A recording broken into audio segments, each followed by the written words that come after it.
Electrician वाला आइता ना तो और एक कर देता हूँ ये कूलर है इलेक्ट्रिशियन वाला आइए तो और आगे कर देता हूँ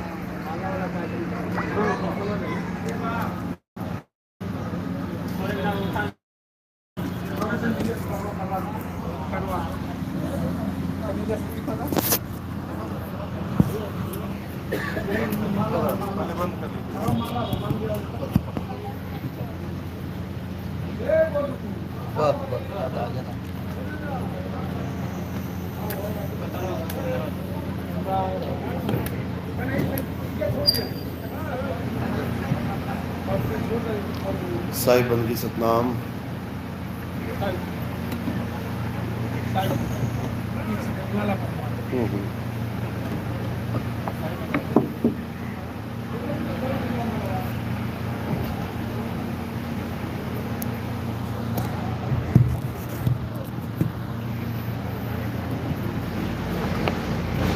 साई बंदगी सतनाम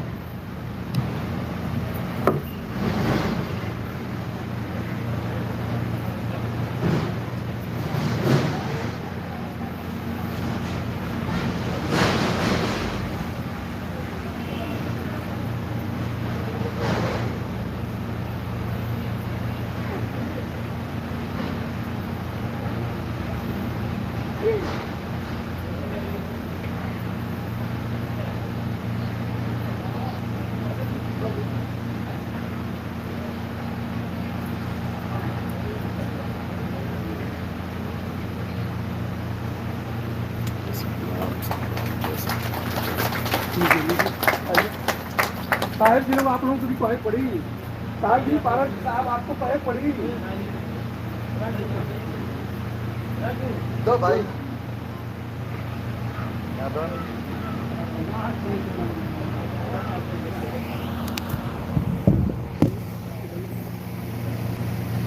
सतनाम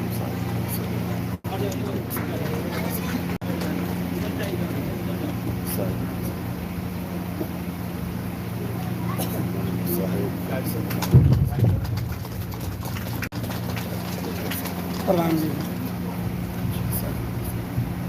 साहब सतनाम सबसे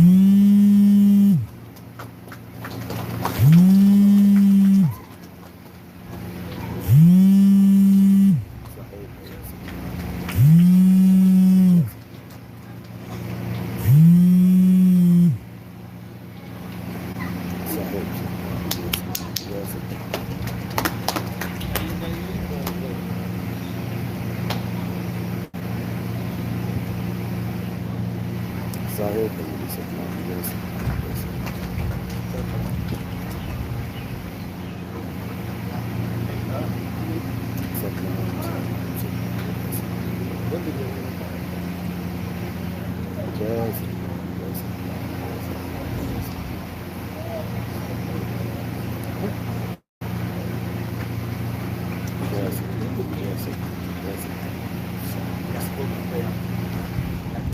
परिचय अपना दे दें हाँ हाँ दो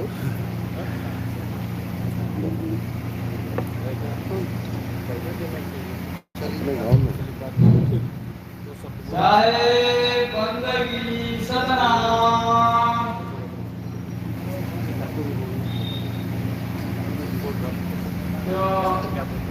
उपस्थित सभी भाई बहनों बड़े बुजुर्गों को हमारा स्वागत प्रणाम।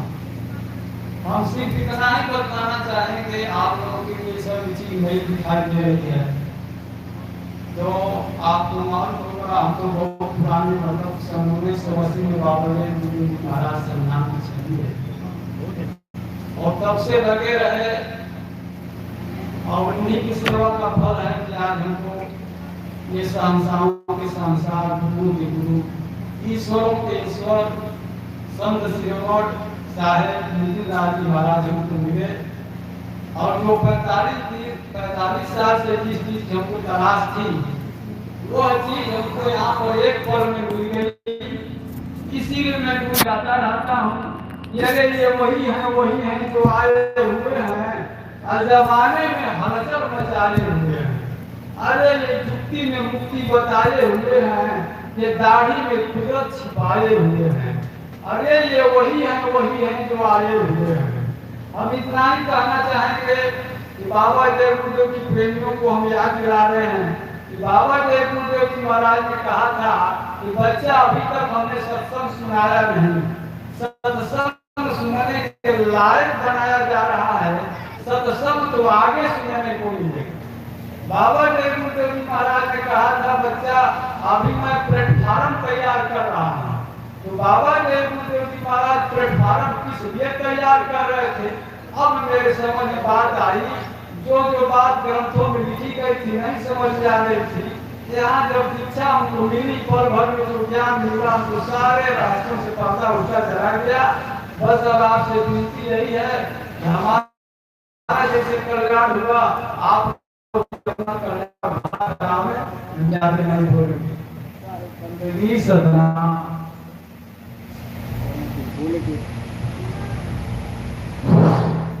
साहेब बलदेवी सतनाम साहेब जी का सत्संग सुनने के लिए शंभूनाथ जी बताए रौना पार हो गए थे राज बहादुर सिंह के यहाँ।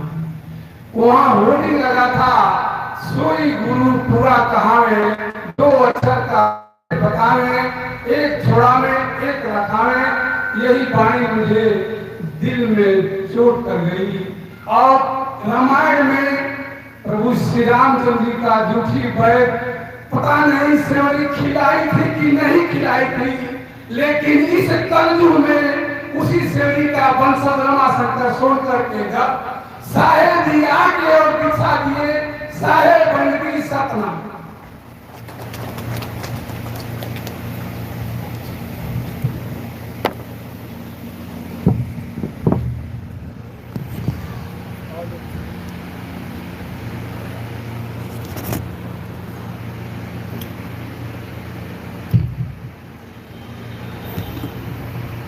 साहिब बलदेवी सतनाम। तो आज परम पिता परमात्मा की अपार कृपा से गोरखपुर में ये मूल ज्ञान का प्रचार प्रसार होने जा रहा है। बहुत बड़े भाग होते हैं उन जीवों के जो अपने पूरे जीवन काल में एक बार भी इस मूल ज्ञान को सुन पाते हैं, और उससे भी बड़े भाग होते हैं उन जीवों के जो इस ज्ञान को थोड़ा सा भी समझ पाते हैं। क्योंकि सुनना आसान है, आए बैठे घंटा 2 घंटा सुन के चले गए, लेकिन इस ज्ञान को समझना बहुत मुश्किल है। मुश्किल क्यों है? क्योंकि इसको समझने के लिए बहुत ज्यादा विवेक शक्ति की जरूरत पड़ती है। विवेक किसे कहते हैं? सत्य और असत्य का निर्णय करना विवेक कहलाता है। यानी सामने वाला जो ज्ञान बता रहा है वो सही भी है या नहीं, इसको परखना, सत्य को असत्य को अलग अलग कर देना, इसको विवेक कहते हैं। तो आज मालिक से अरदास करेंगे कि सत्संग के माध्यम से जहां तक भी आवाज जा रही है, जिस भी जीव के कान में ये आवाज पहुंच रही है, परमात्मा उसका विवेक बढ़ाए और उसको सत्य क्या है असत्य क्या है इसका निर्णय करने में कोई दिक्कत ना हो। बड़े आराम से सहजता से सत्य और असत्य को अलग अलग करके असत्य को त्याग के और सत्य को धारण कर ले, ताकि सब जीवों का कल्याण हो। तो आज का सत्संग शुरू करने से पहले परम पिता परमात्मा के नाम पे जयकारा लगाएंगे और फिर सत्संग शुरू करेंगे। बोलिए परम पिता परमात्मा की, सतगुरुबंदी छोड़ कबीर साहेब की, सतगुरु मदनपति साहेब की, दीवान जवाहरपति साहेब की, सतगुराम सेवक साहेब की, सतगुरु बराजपति साहेब की, कलिनपुर धाम की, बाबा जय गुरुदेव की, सभी हंसों की, पंडाल में आए सभी भक्तों की, इनके माता पिता गुरुदेव की, इस गांव नगर बस्ती की, आज के आनंद की, सकल हंस को बंदगी, साहेब बंदगी सतनाम।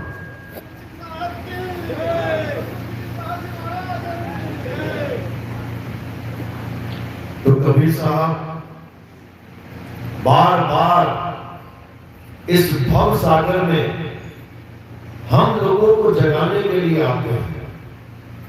सतयुग में सतसुकृत नाम से, त्रेता में मुनिंद्र नाम से, द्वापर में करुणामय नाम से और कलयुग में कबीर नाम से। आने का मकसद क्या है? क्या नाम जपवाने आते हैं या पूजा पाठ करवाने आते हैं? उनके आने से पहले भी ये नाम जाप, ये पूजा पाठ, ये हवन यज्ञ, इसके सब चलते ही आ रहे हैं। उनको अलग से कोई नाम देने के लिए आने की जरूरत नहीं है। दुनिया भर के नाम इंसानों ने बना रखे हैं और दिन भर उसको तोते की तरह रट रहा है। हिंदू है तो राम राम रट रहा है, राधे राधे रट रहा है, ओम नमः शिवाय रट रहा है, ओम नमः भगवते वासुदेवाय रट रहा है। मुसलमान है तो अल्लाह अल्लाह रट रहा है, सिख है तो वाहिगुरु वाहिगुरु रट रहा है, ईसाई है हालेलुया हालेलुया रट रहा है। कोई ना कोई नाम हर इंसान पकड़ के रटने में लगा है, रटता जा रहा है, रटता जा रहा है। कबीर साहब यहाँ कोई नया नाम देने के लिए नहीं आते कि कबीर साहब तुम्हें यहाँ कोई और मंत्र देने के लिए आगे। कोई कहे सतनाम सतनाम जपो, कोई कहे ओम सोहम जपो, कोई कहे फलाना नाम जपो, ठिकाना नाम जपो, कोई नाम नहीं जपो। कबीर साहब यहाँ नाम देने के लिए नहीं, बल्कि जो नाम तुम रट रहे हो, तोता बना दिए गए हो, उस नाम को छुड़वाने के लिए आते हैं। तो वाणी कहती है सोई गुरु पूरा कहावे, जो दो अक्षर का भेद बतावे, एक छुड़ावे एक लखावे, तब प्राणी निज घर को जावे। यानी सच्चा गुरु वो है, पूर्ण गुरु वो है जो दो प्रकार के अक्षरों का भेद बता दे। भेद बताना है, जपवाना नहीं है। भेद यानी रहस्य, यानी उसकी पूरी जानकारी बता दे। दो प्रकार के अक्षर हैं, कौन कौन से? एक जो इंसानों ने बनाए हैं, आ आ ई उ का खा गा घा। एक A B C D E F G H I J K L. एक अलिफ बे ते पे, एक उड़ा एड़ा इड़ी। अलग अलग भाषाओं में अलग अलग एबीसीडी चल रही है, अलग अलग भाषा की इकाई चल रही है, वर्ण चल रहे हैं। ये तो हो गया एक, यानी 52 अक्षर, 34 अक्षर, 86 अक्षर, अलग अलग भाषाओं के अलग अलग अक्षर, लेकिन मूल रूप से इनको 52 अक्षर कह दिया जाता है। 52 अक्षरी यानी लिखने बोलने पढ़ने वाले नाम। और दूसरा अक्षर आदि अक्षर। आदि क्यों बोला उसको? क्योंकि वो आदि से ही है। आदि यानी शुरू से भी शुरू, जहां से शुरुआत है उससे भी शुरू, उससे भी पहले, उसको आदि नाम कहते हैं, आदि अक्षर कहते हैं। बाबा नानक ने समझाया आदि सच, जुगाड़ सच, है भी सच, नानक होसी भी सच। यानी वो आदि नाम क्या है? शुरू से भी शुरू है, शुरुआत की भी शुरुआत नहीं हुई तब भी वो था, अंत का भी अंत हो जाएगा तब भी वो रहेगा। उसका कोई आदि और अंत नहीं है, वो है आदि अक्षर। इन दोनों अक्षरों का भेद बताने के लिए सदगुरु आते हैं। कबीर साहब इन्हीं दो अक्षरों का भेद बताने के लिए आते हैं। तो क्या कहते हैं? 52 अक्षर जीव आधारा। जो पहले प्रकार का अक्षर है उसका आधार क्या है? जीव। आपके मुंह में जो जीव है, इसकी वजह से सारी भाषाएं निकल रही हैं, सारे भगवानों के नाम जपे जा रहे हैं, सारे गुरुओं की दुकानें चल रही हैं, इसी जीव के कारण। आप गुरुओं के पास जा रहे हो, क्या दे रहे हैं आपको? नाम। कैसे जपोगे? जीव से। और जीव ही ना हो, किसी की जीव ही कट गई, अब क्या जपेगा? या जीभ होती ना इंसान के तो क्या जपता? कोई नाम नहीं होता। तो सारे 52 अक्षर किससे बन रहे हैं? 52 अक्षर जीभ आधारा और आदि अक्षर जीभ्या से न्यारा। जो आदि अक्षर है, जिसका भेद बंदी छोड़ सदगुरु कबीर साहब देने आते हैं, वो आदि अक्षर है, वो 52 नहीं है। 52 तो छुड़वाने आते हैं, छुड़वाने। सोई गुरु पूरा कहावे, 2 अक्षर का भेद बतावे। एक 52 अक्षर, एक आदि अक्षर। अब क्या करें? एक छुड़ावे, इन 52 अक्षरों को छोड़ दे। और फिर क्या करे? एक लखावे, उस आदि अक्षर का लखाव करा दे, उस आदि अक्षर का भेद समझा दे, उस आदि अक्षर की कैसे भक्ति होगी ये विधि बता दे। तब प्राणी निज घर को जावे, तब ये जीव अपने घर वापसी कर लेगा। तब ये जीव यहां नहीं रहेगा, जन्म मरण के चक्कर में नहीं फंसेगा। फिर इसकी घर वापसी हो जाएगी और ये सदा सदा के लिए अपने घर वापस चला जाएगा, कभी वापस नहीं आएगा। इस भव सागर में, इस काल के जाल में कभी वापस नहीं आएगा। क्यों? क्योंकि ये दुख की नगरी है। नानक दुखिया सब संसार, सुखी सोई जो नाम आधार। जिसको नाम का आधार मिल जाए, यानी आदि नाम को पहचान जाए, आदि नाम में समा जाए, तब तो वो समझो पार हो गया। और अगर आदि नाम की जगह 52 अक्षरी नाम पकड़ के बैठा है, हिंदू है तो राम राम, मुसलमान है तो अल्लाह अल्लाह, सिख है तो वाहिगुरु वाहिगुरु, ईसाई है तो गॉड गॉड, अगर ये नामों को सत्य मान के बैठ गया तो फिर उसका कल्याण नहीं होगा। हाँ, नाम जपेगा, फल जरूर मिलेगा। बिना फल के कोई कर्म नहीं होता। आप आम का बीज बोओगे, आम का फल मिलेगा। आप बबूल का बीज बोओगे तो बबूल का फल मिलेगा। फल तो दोनों का मिलेगा, आम मीठा और बबूल कड़वा। लेकिन कम से कम लकड़ी और छांव तो मिलेगी बबूल से।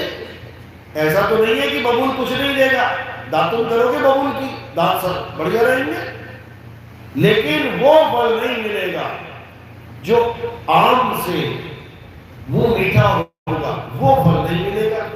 इसी प्रकार जप तप से क्या फल मिलता है? ये जो आज बाबा लोग बैठे हैं, जो जनता को समझा रहे हैं, नाम जपो नाम जपो नाम जपो, इससे फल क्या मिलेगा?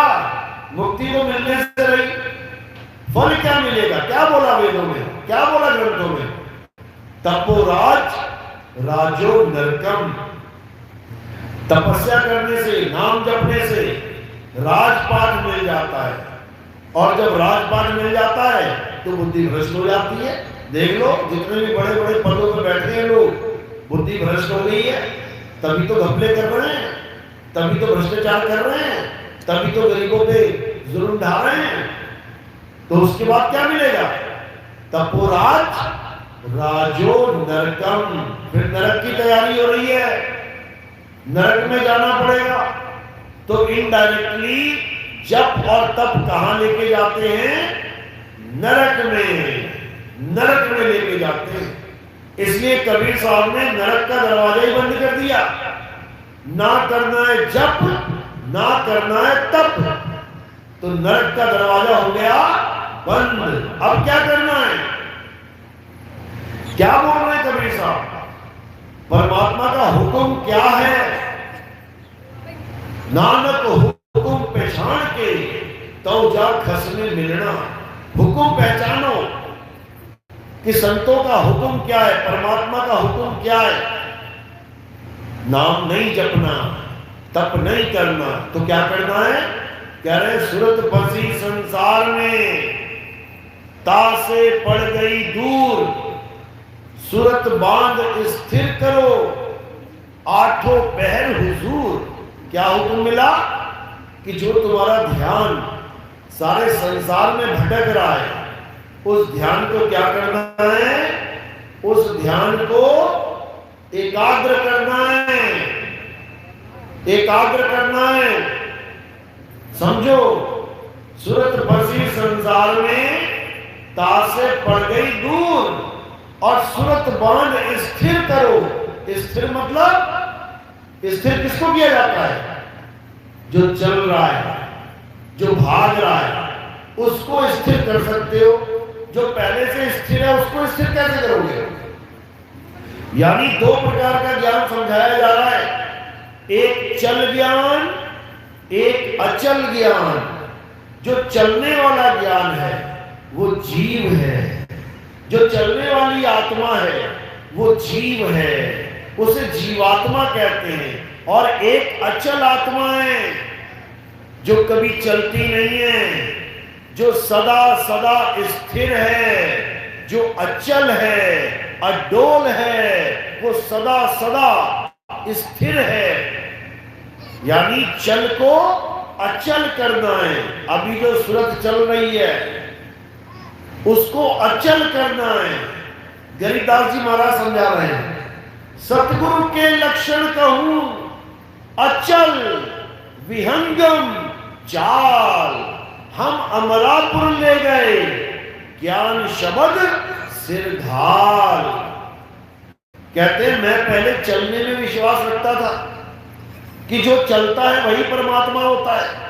राम जी चले, श्याम जी चले, हनुमान जी चले, शंकर जी चले, दुर्गा माता चली, सब चले, जो भी चला उसी की पूजा करने लगे। चलने वाले भगवानों की खूब पूजा करी, लेकिन अचल को नहीं जान पाए।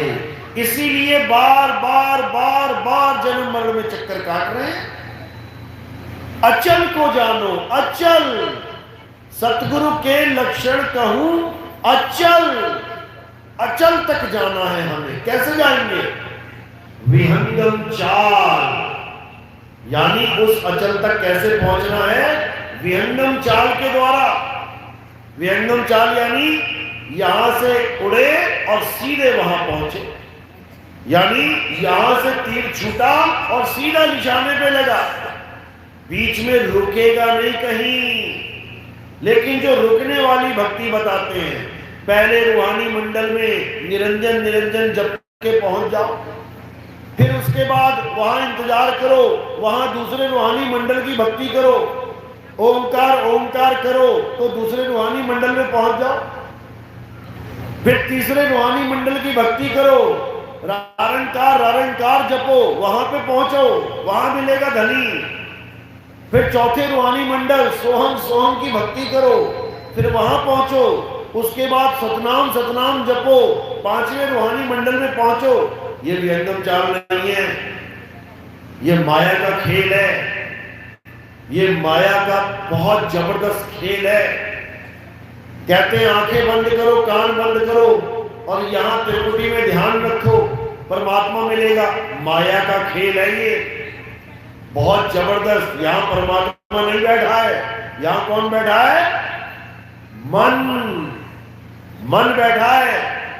तुमने ना तो कभी मन को देखा और ना कभी परमात्मा को देखा, तो जब मन तुम्हारे सामने आ जाता है तो तुम्हें लगता है शायद यही परमात्मा है। क्या पहचान है मन की? क्या स्वरूप है मन का? बाबा नानक समझा रहे हैं, मन तू ज्योत स्वरूप है, अपना मूल पहचान। यानी एक ज्योत जग रही है कहां पे? जहां हिंदू भाई टीका लगाते हैं, जहां भोले शंकर की तीसरी आंख खुलती है, जहां हिंदू लेडीज बिंदी लगाती हैं, यहां पर इसी को त्रिकुटी कहते हैं, इसी को इंगला पिंगला सुषमना कहते हैं। इसी में सारे गुरु लोग ध्यान करवाते हैं आंख बंद करवा के कि यहां परमात्मा प्रकट होगा, प्रकाश ही प्रकाश हो जाएगा। कबीर साहब क्या समझा रहे हैं? कह रहे हैं निज मन करत जहां ठकुराई, सो नैनन पिछवाड़ा है। आंखें बंद करके त्रिकुटी में ध्यान लगा के ज्योत के दर्शन करना, इंगला पिंगला सुषुम्ना में जाके अलग अलग रूहानी मंडलों में सैर करना, ये सब माया का जाल है, सब का सब। कहां लिखा है? कर नैनो दीदार महल में प्यारा है। आप इतना टाइप करो अपने मोबाइल में, कर नैनो दीदार, इतना ही लिख देना, पूरी वाणी आ जाएगी। अच्छे से पढ़ लेना, मूल चक्र से लेके, यानी गणेश जी के लोक से लेके ब्रह्मा जी, विष्णु जी, शंकर जी, आद्या शक्ति, निरंजन, आगे सतलोक, अलख लोक, अगम लोक, अनामी लोक, सारे लोक बता दिए इसी काया में। काया का सारा भेद ही खोल दिया। जो जितने भी गुरु जा रहे हैं इस काया के अंदर लेके जा रहे हैं तुम्हें, सबका भेद खोल दिया, अनामी लोक तक पहुंचा दिया। लेकिन उसके बाद क्या बोला कि संभल जा, संभल जा, काया के अंदर परमात्मा ढूंढने वालों संभल जाओ, ये माया का जाल है। क्या लिखते हैं आगे? अनामी लोक तक पहुंचाने के बाद क्या कहते हैं? काया भेद किया निर्वारा, कि मैंने पूरी काया का भेद खोल के रख दिया, निवेड़ा कर दिया। निर्वारा यानी निवेड़ा ही कर दिया। काया भेद किया निर्वारा, ये सब रचना पिंड मंझारा, माया अवगति जाल पसारा, सो कारीगर भारा है। बहुत बड़ी कारीगर है ये माया। इस काया में ही उसने सारे लोक बना रखे। अब कह रहे हैं आदि माया कीनी चतुराई, झूठी बाजी पिंड दिखाई। इस काया में सब झूठ ही झूठ भरा पड़ा है। कोई भी दर्शन हो रहे हैं, किसी को प्रकाश दिख रहा है, सब झूठ। किसी को गुरु जी दिखाई दे रहे हैं, सब झूठ। कह रहे हैं आदि माया कीनी चतुराई, झूठी बाजी पिंड दिखाई, अवगति रचना रची अंड माही, ताका प्रतिबिंब डाला है। सब नकली माल। अब असली की तरफ इशारा कर रहे हैं कि असली गुरु, सच्चा गुरु जब आएगा तुम्हारे जीवन में, वो क्या बताएगा? आखिर की 2 लाइनें पढ़ लेना। कह रहे शब्द विहंगम चाल हमारी, आगे विहंगम चाल। इतना कुछ पहुंचा के सब काटा मार दिया, नहीं जाना है। और ये लोग क्या दिखाते हैं? देखो लिखा है, आंख कान मुख बंद कराओ, अनहद झींगा शब्द सुनाओ। बताओ, दोनों तिल एक तार मिलाओ, फिर देखो गुलजारा। जहां मना कर रहे हैं कबीर साहब लास्ट में कि ये सब नहीं करना है, ये 2 लाइनें दिखा के सब जीवों को इंगला पिंगला सुषुम्ना में लेके जा रहे हैं। क्यों? इनका बाप बैठा है अंदर। कौन सा बाप? काल भगवान। इस त्रिलोकी का नाथ बैठा है अंदर, इस 3 लोक का पिता बैठा है अंदर, इस काया माया का पिता बैठा है अंदर। शरीर का बाप शरीर होता है, लेकिन परमात्मा काया के अंदर नहीं है। अंदर वाला कोई और है, ऊपर वाला कोई और है। क्यों कहते हैं ऊपर वाला सब देख रहा है, अंदर वाला सब देख रहा है? क्यों नहीं कहते? जो लोग कहते हैं परमात्मा हमारे शरीर के अंदर है, तो क्यों नहीं बोलते कि अंदर वाला सब देख रहा है? फिर क्यों कहते हो कि ऊपर वाला सब देख रहा है? ऊपर का आसान में बैठा है। यानी उसको जानना है जो 52 अक्षरों से परे है। 52 अक्षर लिखने भी आप तो गरीबदास जी समझा रहे हैं। 52 अक्षर लेख, ये लिखने में आते हैं 52 अक्षर। राम रंग होरी हो, वो अक्षर या में नाही, राम रंग होरी हो। जो असली अक्षर है परमात्मा का, वो बोलने लिखने पढ़ने में नहीं आता। इसी को कबीर साहब समझा रहे हैं। 52 अक्षर लोक त्रय, सब कुछ इन्हीं माही, ई आखर खिर जाएंगे, वो आखर इनमें नाही। यानी जो परमात्मा का असली नाम है वो इन अक्षरों में नहीं आता, वो अक्षरों से परे है, वो अक्षरातीत है, वो नामातीत है, वो कायातीत है, वो मनोतीत है, मायातीत है, इंद्रियतीत है। तीत यानी पार। वो काया माया का खेल नहीं है मेरे भाई, वो आत्मा का खेल है। आत्मा का स्वरूप जानने वाला सतगुरु होता है। कहते हैं गुरुआ तो घर घर फिरे और कौड़ी केर 50, अपने रूप की खबर नहीं और शिष्य कर्म की आस। अपने स्वरूप को नहीं जानता कि आदमी है या औरत है या क्या है, चेले मूंढने में लगा हुआ, कपड़े पहन लिए पीले हरे गुलाबी सफेद, चेले बनाने में लगा दिन रात। लेकिन कैसे बना रहा है? मंत्र दे के। स्वरूप ज्ञान नहीं दे रहा है, क्योंकि उसे खुद नहीं पता स्वरूप ज्ञान क्या होता है। मंत्र दे के चेले बना रहा है। तो साहिब क्या कह रहे हैं? अरे घर घर मंत्र देत फिरत हैं, ये माया के अभिमाना, गुरुआ सहित शिष्य सब बूढ़े, अंतकाल पछताना, साधु देखो ये जग बौराना। यानी ऐसे ऐसे गुरु हैं जो तुम्हें मंत्र देके, हिंदू है तो कहेगा राधे राधे जपने, राम राम जपने, मुसलमान है तो कहेगा अल्लाह अल्लाह जपने, सिख है तो कहेगा वाहिगुरु वाहिगुरु जपने, ईसाई है तो कहेगा गॉड गॉड हालेलुया जपने। इसी जप तप में उलझा के चला जाएगा। बताओ क्या तुम्हें नहीं पता है कि राम राम जपना चाहिए, अल्लाह अल्लाह करना चाहिए, वाहिगुरु वाहिगुरु जपना चाहिए? सब तुम्हें पता है, तो फिर गुरु बनाने की जरूरत ही क्या है? जो ज्ञान तुम्हें पहले से है क्या वही लेने जाओगे? एक दुकान खुल गई, एक सेंटर खुल गया आपके शहर में, खाना बनाना सीखो, 10,000 रुपए महीने में। अब जिसको खाना बनाना आता है वो क्यों जाएगा सीखने? जिसको नहीं जाता वो जाए, जिसको नहीं खाना बनाना आता वो जाए। तो तुम्हें क्या राधे राधे नहीं पता कि राधे राधे जपना होता है? तुम्हें क्या राम राम नहीं पता? तुम्हें क्या अल्लाह वाहिगुरु नहीं पता? फिर गुरु धारण करने की जरूरत क्या है? क्योंकि हम लोगों ने ये मान लिया कि नाम जपवाने वाले को गुरु कहते हैं। ऐसा बिल्कुल नहीं है। नाम जपवाने वाले को गुरु नहीं कहते, ज्ञान समझाने वाले को गुरु कहते हैं। गु कहिए अंधकार अज्ञान, और रू कहिए उजियारा प्रकाश आत्मज्ञान। तो गु और रू ये दोनों मिलकर क्या बनते हैं? अंधकार से प्रकाश की ओर जाना। इसको कहते हैं गुरु धारण करना। यानी पहले अंधकार में थे, अब प्रकाश धारण कर लिया।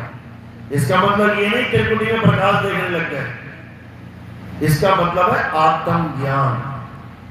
कबीर साहब समझा रहे हैं, जल में मीन प्यासी, मोहे देखत आवे हासी, आत्म ज्ञान बिना नर भटके, कभी काबा कभी काशी।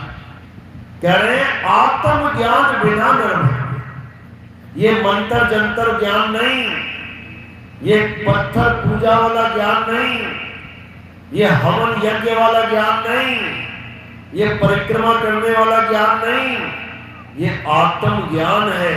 आत्म ज्ञान। आत्म ज्ञान का मतलब क्या होता है समझ लो।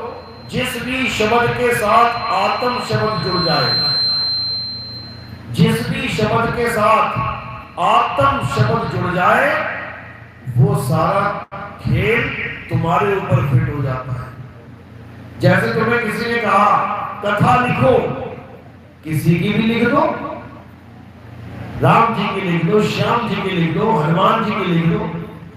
लेकिन अगर कोई कहे आत्म कथा लिखो, अब कथा के आगे जैसे ही आत्म लगा तो सारा खेल किसके ऊपर फिट हो गया? अपने ऊपर। आत्म कथा का मतलब क्या होता है? खुद की कथा। यानी सारा खेल खुद पे फिट हो गया। किसी ने कहा हत्या कर दो, तो किसी की भी हत्या कर दो। लेकिन अगर किसी ने कहा आत्महत्या कर लो, तो किसकी करनी पड़ेगी? खुद की। आत्म शब्द जुड़ते ही सारा मामला ही पलट गया। किसी ने बंदूक पकड़ा के कहा कि रक्षा करो, किसी की भी कर लो, लेकिन बंदूक पकड़ा के कहा आत्म रक्षा करनी है इससे, तो किसकी करोगे? खुद की। इसी प्रकार किसी ने कहा कि निर्भर हो जाओ, तो किसी पे भी निर्भर हो जाओ, और अगर कहा कि आत्मनिर्भर हो जाओ, तो किस पे निर्भर होना है? खुद पे। इसी प्रकार दुनिया में सब लोग ज्ञान लेके बैठे हैं, ज्ञान किसी का भी ले लो, राम जी का, अल्लाह जी का, वायु जी का, गॉड जी का, किसी का भी ले लो, लेकिन कबीर साहब केवल ज्ञान की बात नहीं कर रहे हैं। कबीर साहब कह रहे हैं आत्म ज्ञान। तो ज्ञान के आगे जैसे ही आत्म शब्द जुड़ गया, तो किसका ज्ञान चाहिए? खुद का। मुझे मेरा ज्ञान करवाओ, मुझे मेरा स्वरूप बताओ, मुझे दूसरों की पूजा नहीं करनी है, मुझे खुद को जानना है। खुद को जानना ही आत्म ज्ञान कहलाता है। तो कबीर साहब खुद को जानने पे ध्यान दे रहे हैं, खुद को जानने का उपदेश दे रहे हैं। तो कृष्ण जी क्या दे रहे हैं? कई लोगों को लगता है कि कबीरपंथी मतलब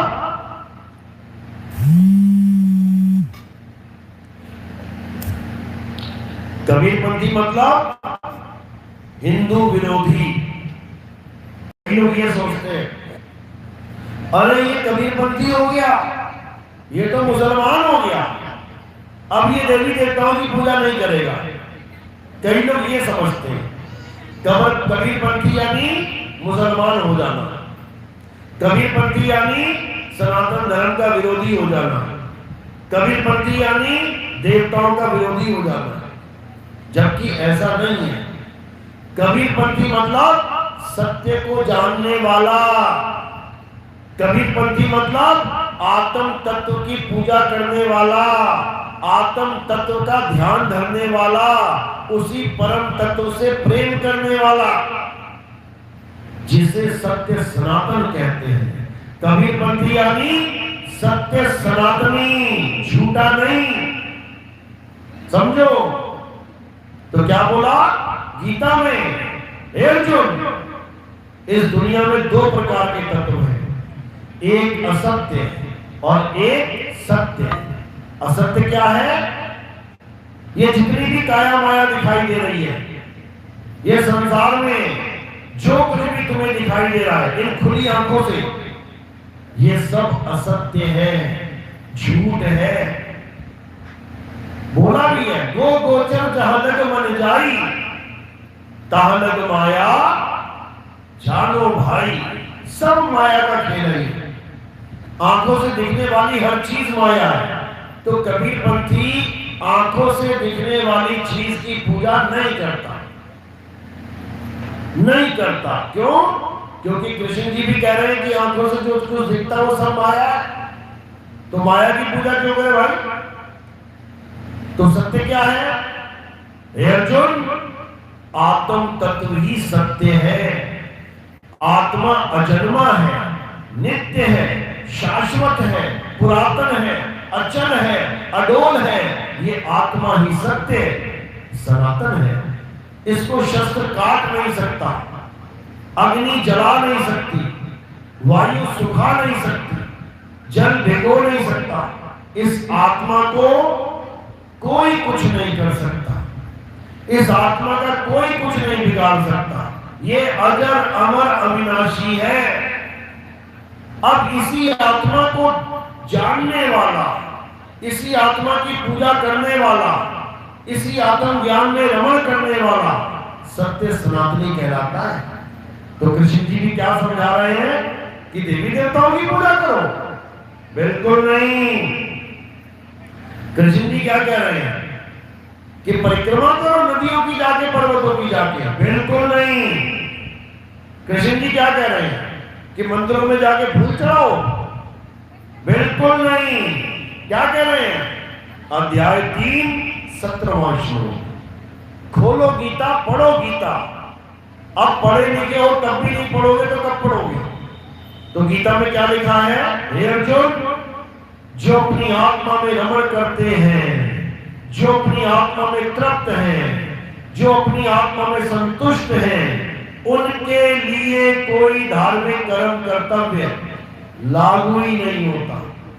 यानी जो कुछ भी तुम्हें हिंदू धर्म के नाम पे सिखाया गया, जो कुछ भी तुम्हें मुसलमान धर्म के नाम पे सिखाया गया, जो कुछ भी तुम्हें ईसाई या सिख धर्म के नाम पे सिखाया गया, आत्मा में रमण करने पर उनमें से कुछ भी करने की जरूरत नहीं है।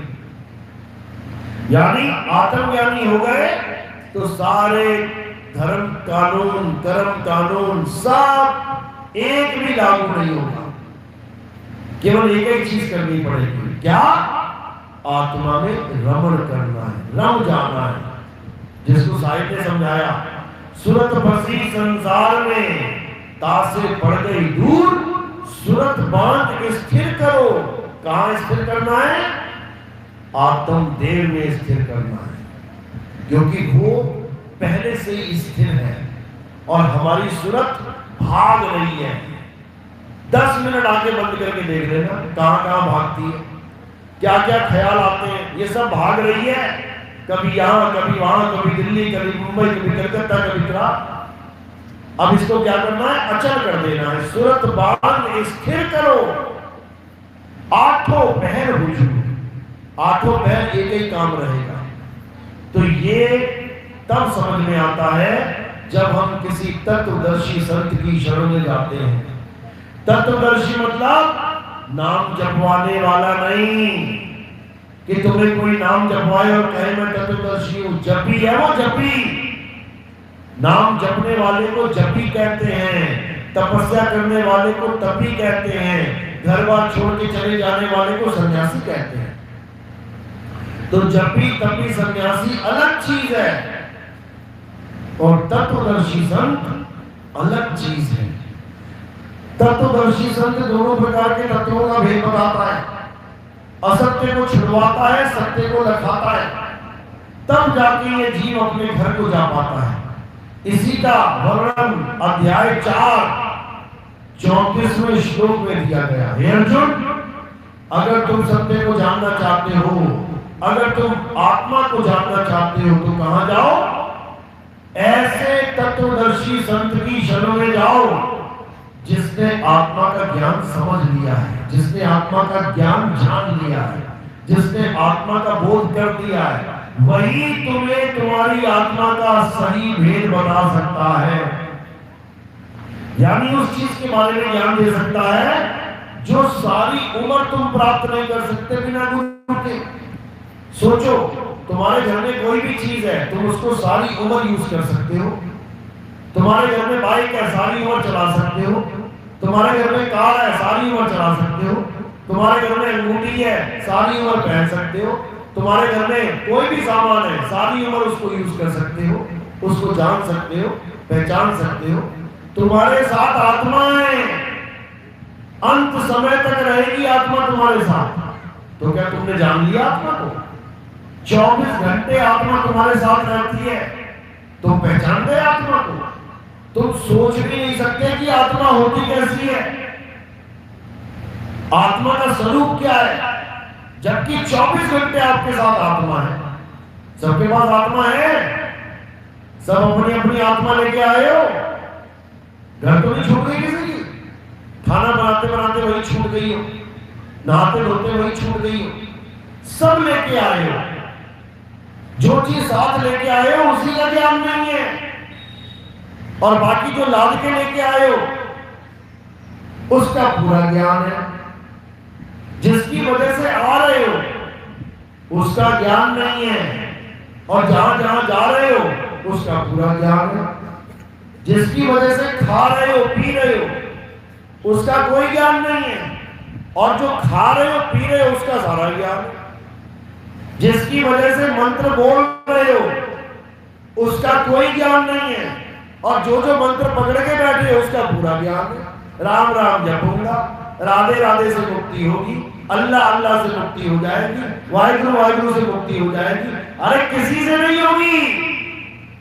उसको जान जिसकी वजह से निकल रहे हैं ये नाम, आत्मा की वजह से राम राम बोल पा रहे हैं, आत्मा की वजह से अल्लाह अल्लाह बोले, आत्मा की वजह से वाहिगुरु वाहिगुरु बोले, आत्मा की वजह से हालेलुया बोले, आत्मा की वजह से, आत्मा की वजह से ही सब कुछ कर रहे हो A to Z, और आत्मा को ही नहीं जानते।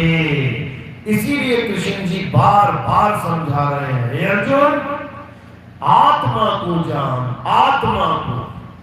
जो अपने जीवन काल में एक बार भी आत्मा को जान लेता है, सारी उम्र दोबारा अज्ञान को प्राप्त नहीं होता। अध्याय 4 35वां श्लोक यही समझा रहा है। यानी एक बार ऐसा गुरु मिल जाए, एक बार ऐसा तत्वदर्शी संत मिल जाए जो आत्मा की सही जानकारी देकर तुम्हें आत्मा का भेद समझा दे, और तुम धीरे धीरे धीरे उस रास्ते पे चलते चलते आत्म तत्व को प्राप्त कर लो। कहते हैं बहुत बड़े भाग हैं उन जीवों के जो अपने जीवन में आत्म ज्ञान को प्राप्त कर लेते हैं। यही कबीर साहब समझा रहे हैं, जब लगना चीनोगे आत्म तब लगना मिली है परमात्म, आत्म चीने परमात्म चीने, संत कहावे सोए यह भेद काया से न्यारा, पूजे बिरला को काया से न्यारा, यानी परमात्मा हमारी काया में नहीं रहता, परमात्मा काया से न्यारा है। लेकिन ये ज्ञान तब समझ में आता है जब हमारे जीवन में कोई भेदी गुरु आ जाता है। इसलिए कबीर साहब ने भेदी गुरु की महिमा गाई है। क्या कह रहे हैं? अरे वस्तु कहीं ढूंढे कहीं, कैसे लागे हाथ, और गुप्त वस्तु तब मिले भेदी लीजिए साथ। भेदी, भेदी का मतलब जो उस गूढ़ रहस्य को जानता है, आत्म तत्व के विषय को पहचानता है, जो उस आत्म तत्व को अनुभव कर चुका है, वही भेदी गुरु कहलाता है। उसके पास वो भेद है जो तुम्हें प्रदान करके तुम्हारा कल्याण कर सकता है। जिसके पास भेद नहीं है, भले वो परमात्मा परमात्मा गा रहा है, कभी अचल नहीं हो सकता। उसका परमात्मा भी ऐसा होगा जो आहार विहार करेगा, उसका परमात्मा ऐसा होगा जो खाना खाएगा, उसका परमात्मा ऐसा होगा जो टहलने निकल जाएगा। यानी ये सब चल अवस्था के परमात्मा है, नकली डुप्लीकेट परमात्मा। जैसे दवाइयां डुप्लीकेट आती है ना, बीमारी ठीक करने की जगह और दो लगा देती है। जैसे डुप्लीकेट तेल आता है, डुप्लीकेट घी आता है, डुप्लीकेट दूध आता है, दिखने में तो अच्छा लगता है लेकिन अंदर महान नुकसान कर देता है। इसी प्रकार बहुत सारे गुरु बैठे हैं संसार में, दिखने में तो बड़े अच्छे लगेंगे, पीले पीले कपड़े पहने हैं, तिलक लगा रखा है, जटाएं बढ़ा रखी है, क्या बाबा है वाह, लेकिन तुम्हें जहर पिला के चला जाएगा। याद रखना, दिखने में लग सकता है बढ़िया बढ़िया व्हाइट कपड़े पहने, एकदम रिन साबुन से धो के बढ़िया नील लगा के हैं, चमका रखा है, बहुत बढ़िया, लेकिन जहर पिला के चला जाएगा तो हालत खराब हो जाएगी।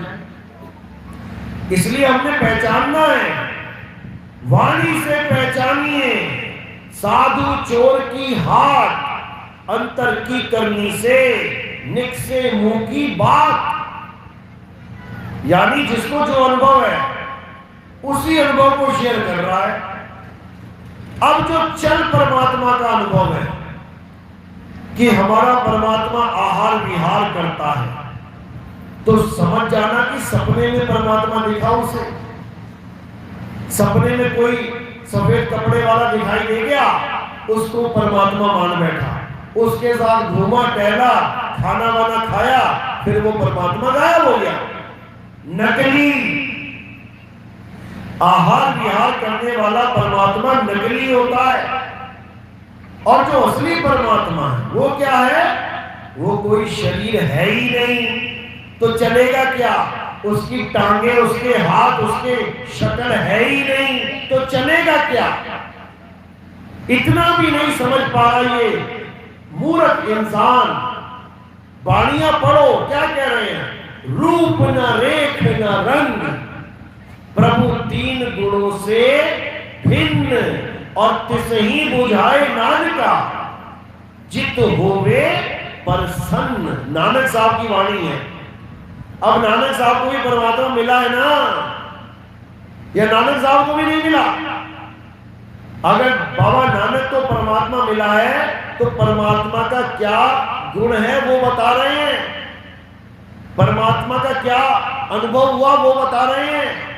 उन्होंने ये नहीं बताया कि चलने फिरने वाला परमात्मा है, खाने पीने वाला परमात्मा है, घूमने फिरने वाला परमात्मा है, मरने जन्मने वाला परमात्मा है, बच्चा बूढ़ा जवान परमात्मा है, शरीर धारण करने वाला परमात्मा है। वो क्या कह रहे हैं?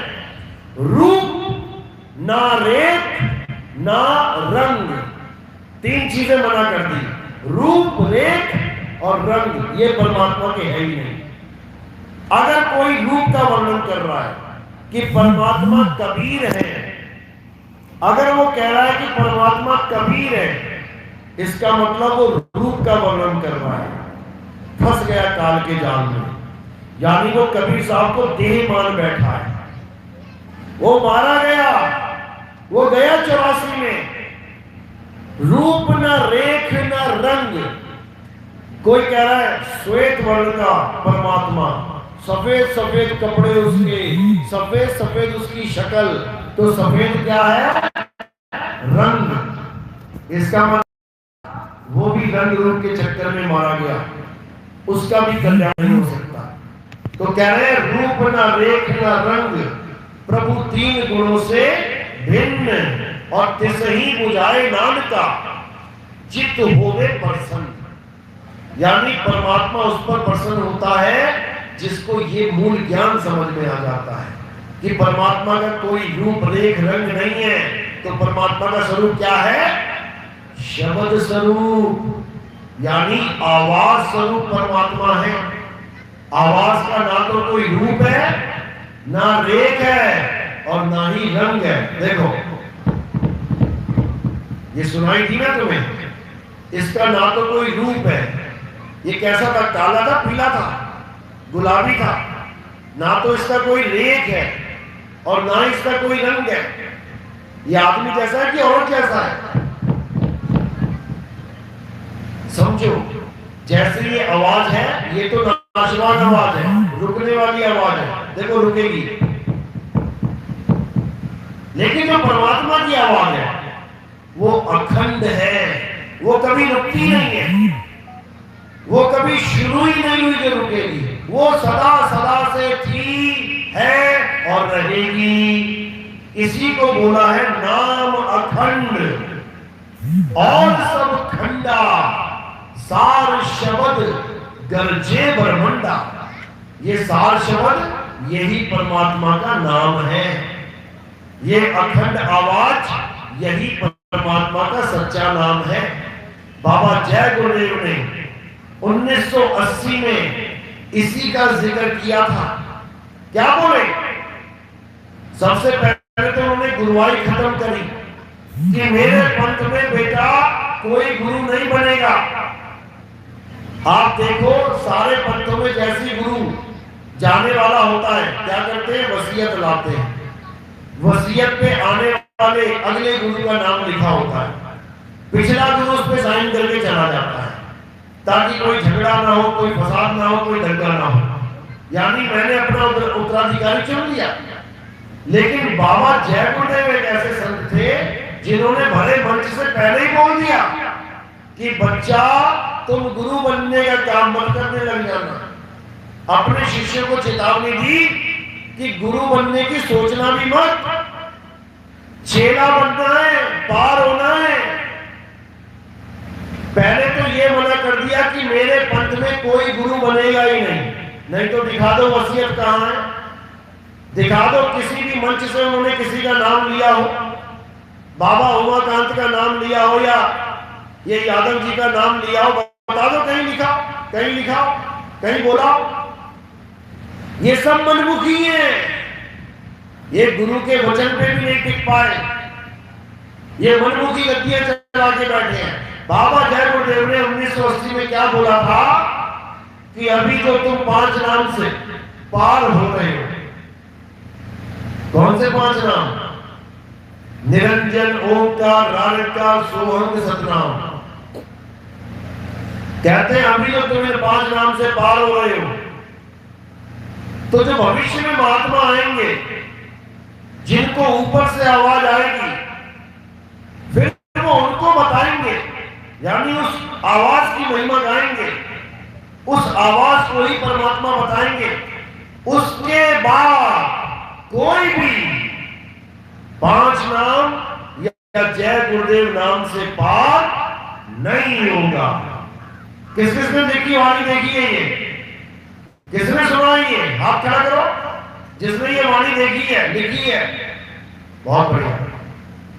तो जहां पे ये वाणी लिखी है उस पत्रिका का क्या नाम है? उसका नाम है शाकाहारी सदाचारी। ये पत्रिका है, बाबा जय गुरुदेव के टाइम से छप रही है। उनके सारे बोले हुए वचन उस पत्रिका में शामिल है। तो बाबा जय गुरुदेव ने आने वाले महात्मा की महिमा गाई थी, अपने पंथ को आगे बढ़ाने की महिमा नहीं गाई। उन्होंने कभी नहीं कहा कि मेरी गद्दी पे कोई बैठ के गुरुवाई करेगा, 5 नाम देगा या जय गुरुदेव नाम जपवाएगा, क्योंकि बहुत शातिर है ये काल के दूत। ये गद्दी पर बैठ के नाम भी बदल दिए इन लोगों ने। बाबा जय गुरुदेव के जो 5 नाम थे उसको खत्म करके अकेला जय गुरुदेव नाम देना शुरू कर दिया। बिना गुरु के हुक्म के नाम भी बदल डाला इन लोगों ने। इनको नहीं पता कि ये किससे खेल रहे हैं, कौन सी आग से खेल रहे हैं। ये परमात्मा का जीव है। अगर इस जीव के साथ तुमने धोखा किया तो परमात्मा बख्शने वाला नहीं है। ऐसी 84 में ठोके जाएंगे, ऐसी 84 में ठोके जाएंगे, जन्मों जन्म नहीं निकल पाएंगे। इसीलिए कबीर साहब ने बार बार ये समझाया कि गुरु के वचन पे चलो। बाबा जय गुरुदेव क्या बोल रहे हैं कि आने वाला महात्मा जिसे ऊपर से आवाज आएगी, अंदर से नहीं। अंदर से 5 आवाजें आती हैं और ऊपर से 1 आवाज आती है। 5 आवाजों को अनहद नाद कहते हैं और 1 आवाज को अखंड, 1 आवाज को सार शब्द कहते हैं। तो दोनों का भेद बताते हुए कबीर साहब ने क्या बोला? जाप मरे अजपा मरे अनहद भी मर जाए। जिस अनहद नाद को कानों में उंगलियां डाल के लोग सुन रहे हैं, कबीर साहब कहते हैं ये भी खत्म हो जाएगी, इसका भी नाश हो जाएगा। ये परमात्मा की आवाज नहीं है। कबीर साहब ने खुलासा किया, अनहद बाजा जम का थाना। जम का, जम यानी यमराज, काल भगवान। ये अनहद बाजा काल भगवान की महिमा गा रहा है, ये परमात्मा का नाम नहीं है। तो कह रहे हैं अनहद बाजा जम का थाना, 5 तत्व करे घमसाना। अनहद बाजा विधि विधि बाजे, सार शब्द न्यारी धुन गाजे। अनहद बाजा कैसे बजता है? पहले रूहानी मंडल में शंख बजने लग जाएगा, घंटे बजने लग जाएंगे, फिर मृदंग बज जाएगा, ढोलकी बज जाएगी, फिर बीना बज जाएगी, सारंगी बज जाएगी, बांसुरी, ऐसे बदलता जाएगा। ये इसका काम है बदलना, और जो बदले सो माया। तो अनहद बाजा बार बार बदलता है और सार शब्द कभी नहीं बदलता। तो कहते हैं अनहद बाजा विधि विधि बाजे, कानों में उंगलियां डाल लो और सुनते रहो ढोलकियां नगाड़े। इससे कल्याण नहीं होगा। इसीलिए कबीर साहब ने खेल ही खत्म कर दिया। आंख बंद करना और कान बंद करने का खेल ही खत्म कर दिया। क्या कहते हैं? आंख ना मूंदो, कान ना रूंदो, तनिक कष्ट मत धारो, और खुले नयन पहचानो हंस हंस। उस ऊपर से आने वाली आवाज को पहचानो, वही बांगे इलाही है, वही खुदा की अजान है। उस अजान को सुनो। ये 5 टाइम जो मुंह से अजान दे रहे हो ये नकली है। जो खुदा के घर से अजान आ रही है उसको सुनो। वो तुम्हें बुला रहा है, आ जाओ मेरे पास, लेकिन उसको कोई सुन ही नहीं रहा। इसलिए कबीर साहब को समझाना पड़ा कि अनहद बाजा ये काल का खेल है, छोड़ दो इसको। कानों में उंगलियां डालना छोड़ दो। किसी को लकवा मार दिया, किसी के दोनों हाथ कट गए, वो कैसे नाम सुनेगा? वो कैसे कान में उंगली डालेगा? हाथ ही कट गए। कोई जन्म से अंधा है, वो कैसे पहचानेगा सुबह का सूरज कैसा होता है, दोपहर का सूरज कैसा होता है, शाम का सूरज कैसा होता है? ये नाम निशानी नहीं है, ये तत्वों की निशानी है। ये सूरज चांद सितारे इसकी निशानी है। यही बाहर यही अंदर। बाहर वाले नकली लगते, अंदर देखने असली लगते। जबकि बोला जो पिंडे सो ब्रह्मंडे, जिन खोजा तिन पाया। अरे बाहर भी नकली है, अंदर भी नकली है। दोनों को छोड़ देना है, ना पिंड में ना ब्रह्मांड में। तो कहते हैं नहीं प्राण में, नहीं पिंड में, और ना ब्रह्मांड आकाश में। वो को कहां ढूंढे बंदे, मैं तो तेरे पास में। ना मैं त्रिपुटी भंवर गुफा में, और ना श्वासों की श्वास में। खोजी होए तुरंत मिल जाऊं, एक पल की तलाश में। कहे कबीर सुनो भाई साधो, मैं तो हूं विश्वास में। ये बोला कबीर साहब ने। लेकिन ये अज्ञानी जीव कभी कानों में उंगलियां डाल के बैठ जाता है, कभी आंखें बंद करके बैठ जाता है, कभी सांसों में ध्यान लगा लेता है, कभी नाभि में ध्यान लगा लेता है, कभी चक्रों में ध्यान लगा देता है, कभी मंत्रों के चक्कर में पड़ जाता है, कभी कुछ करता है, कभी कुछ करता है। लेकिन जो करना है वो नहीं कर पाता। क्या करना है हे अर्जुन? आत्मा में रमण करना है। आत्मा में कैसे करेंगे? जब भेदी गुरु हमें आत्मा का भेद समझा देगा, तब आत्मा में रमण कर पाएंगे। और जब आत्मा में रमेंगे तो आत्मा में ही परमात्मा का वास है। जैसे तिल में तिल के तेल का वास है, जैसे दूध में घी का वास है, वैसे ही आत्मा में परमात्मा का वास है। काया में परमात्मा का वास नहीं है, आत्मा में परमात्मा का वास है। इसीलिए साहिब ने बोला ज्यों तिल माही तेल है, और ज्यों चकमक में आग, तेरा साईं तुझ में है।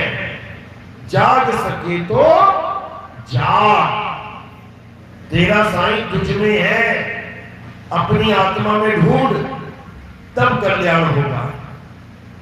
कह रहे कस्तूरी कुंडल बसे, मृग ढूंढे वन माही। ऐसे रमता राम है, ये दुनिया जाने नहीं। ये खाना खाने वाला परमात्मा पूजने लग गया, ये घूमने फिरने वाला परमात्मा पूजने लग गया, ये आने जाने वाला परमात्मा पूजने लग गया। मूर्ख इंसान ये अचल को नहीं जान पाया। कबीर साहब कहते हैं आवे ना जावे, जन्मे नहीं मरे, सो निज पीव हमारा हो। हम उसको नहीं मानते जो आने और जाने वाला है, हम उसे परमात्मा नहीं मानते, हम उसे सूरत मानते हैं। सूरत आती और जाती है, परमात्मा आता जाता नहीं है। परमात्मा अचल है, अचल। अध्याय 2 16वां श्लोक, अध्याय 2 24वां श्लोक पढ़ो गीता में। यही समझाया है कि हे अर्जुन, ये आत्मा अचल है, ये चलती नहीं है। अडोल है, ये कभी आती जाती नहीं है। उसी अचल आत्मा को जानना है, तब हमारी मुक्ति होगी, अन्यथा ऐसे ही जन्म मरण में फंसे रहेंगे। बोलिए परमपिता परमात्मा की सदा ही जय हो। किस किस को बात समझ में आई? हाथ खड़ा करो जरा।